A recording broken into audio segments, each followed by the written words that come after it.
The 1% are bad, evil people, right? You've heard that. You've heard people vilify the 1% in the news, the media. There are a lot of people that are up in arms and want to tax the wealthy, and they blame the 1% for a lot of the world's problems. But that's not the case. I want to shatter some of those myths. So let's break this thing down, and let me tell you a little bit more about the 1% and who they really are.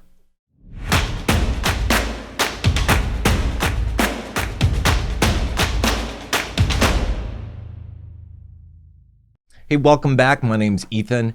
If you haven't seen my videos before, I do a lot of videos on investing, finance, wealth, as well as personal growth and some other things. But I focus a lot on wealth and investing. And one of the things I want to talk about today is what people think of the so-called 1%, the wealthy people out there. I see a lot of things in the news. A lot of people say very bad things about the 1%. They vilify the 1%. They say, well, they're intentionally harming other people in the way they make money. They are controlling the world in some way. They set the system up to benefit themselves and not anybody else. There's a lot of things that are said about the 1% that are not very flattering. And I wanted to talk about the 1%. And I want to talk about that whole concept of thinking of wealthy people, the 1% or whatever percentage you're talking about as being bad people in some way or not.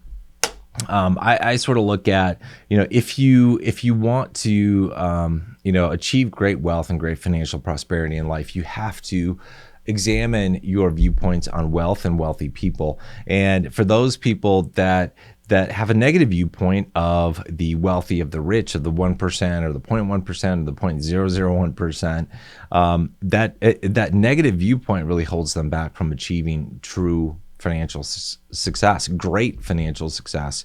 When I was younger, I used to have a negative view of wealthy people, and it took me it took me a while to get over that. I had to have a discussion with my dad about that when I wanted to start a business. And I said, "Hey, Dad, are the wealthy people? I'm worried about becoming successful because I always have this negative viewpoint of rich people being bad."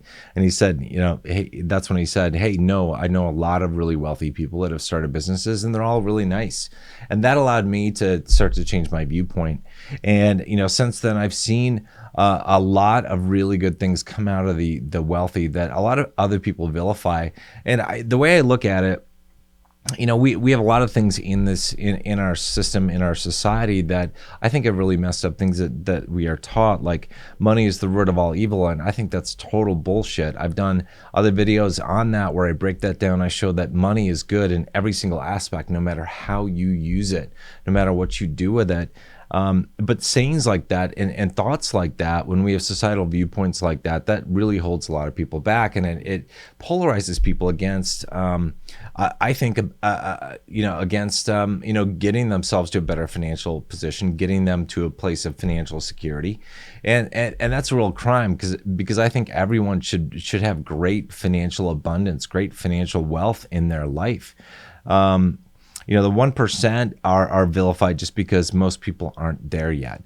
There are a lot of people that are in the 1%, and they're not bad like most people would want a lot of society to believe. Obviously, there are bad people in the 1%, but there are a lot of bad people in the 50% or the 10%, because as a stratum of society, there's always the good and the bad. Most people are good, no matter how much money they have.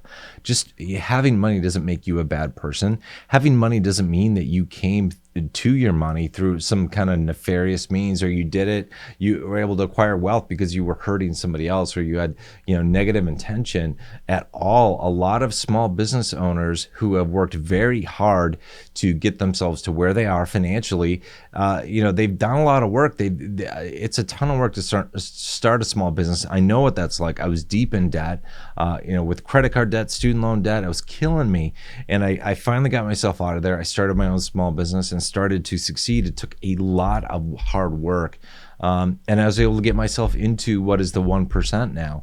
And someday I want to be in the 0.1%, in the 0.001%. That's a goal that I have in the future. Like, I'd like to be a billionaire before I die. I think that'd be a really cool mark to meet. And billionaires have have so many more capabilities than millionaires or people with nothing. It's like I want to be able to affect the world and change the world for the better. And the more money I have, I know I have more resources to be able to do that. So I see money very differently now than when I did, 15, 20 years ago.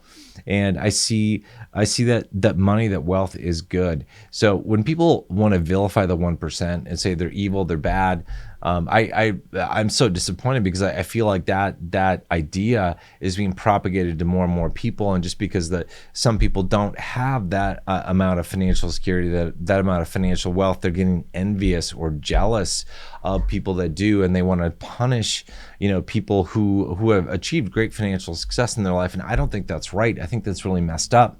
I think if you want great financial success for yourself, for your family, for your neighbors, for your state, for your country, you have to look up to the people that have become wealthy and examine how did they get wealthy? What did they do? What are the things that they did? What are the steps that they took to actually get to a place of having great financial success? So I look at it and I say, okay, the 1% aren't bad people. They're good people, but by far, and they've got good things that they want to do for their own lives, for their family's lives, for society.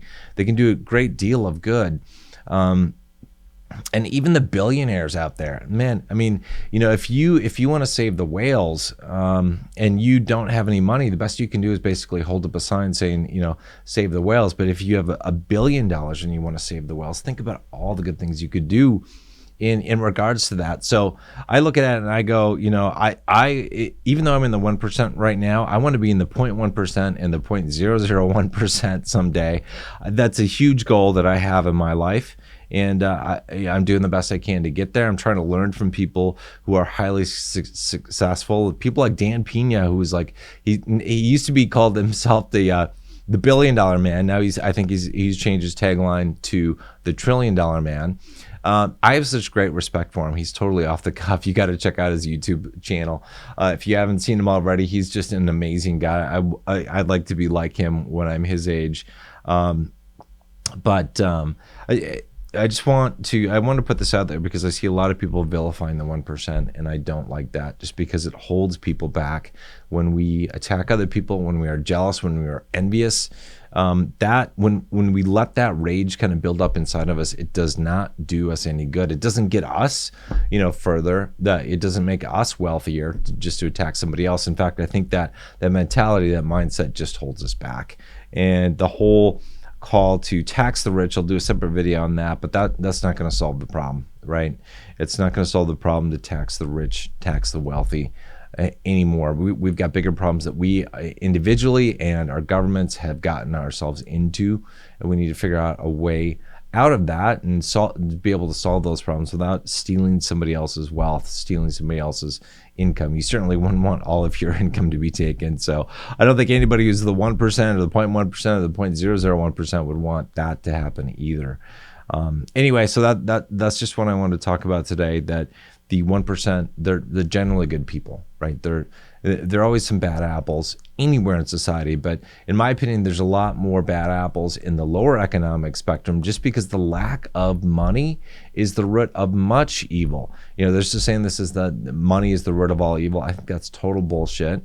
But I do believe the idea, the concept that the lack of money is the root of much evil, just because when people are financially insecure, they feel desperate, and you end up with more crime and things like that. So I want people to be more financially wealthy. I would love everybody to be in the 1%, for us to have a society like that. So anyway, some things to keep in mind if you've got viewpoints of the wealthy that aren't so great. Just to encourage you to examine your belief system and how you view other people who have money, because if you have a negative viewpoint, that can hold you back in life, in my opinion. So anyway, that's it for today. I hope you guys check out some of my other videos, and I really thank you for watching this video. I know you're busy, and I really appreciate you guys taking the time to watch this video.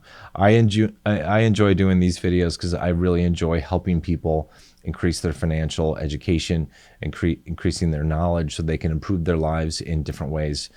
no matter whether it's finance or something else. So if you haven't already, please like the video. I would really appreciate that. It helps the algorithms on YouTube, on social media, to get more people to be able to see my videos, and subscribe if you're not already a subscriber. I'd appreciate that as well. So until I see you guys next time, I wish you all the best of luck in whatever you're doing, whatever you're trying to accomplish. Wish you every bit of success in life and whatever it is you're looking for. Until later, take care. Good luck.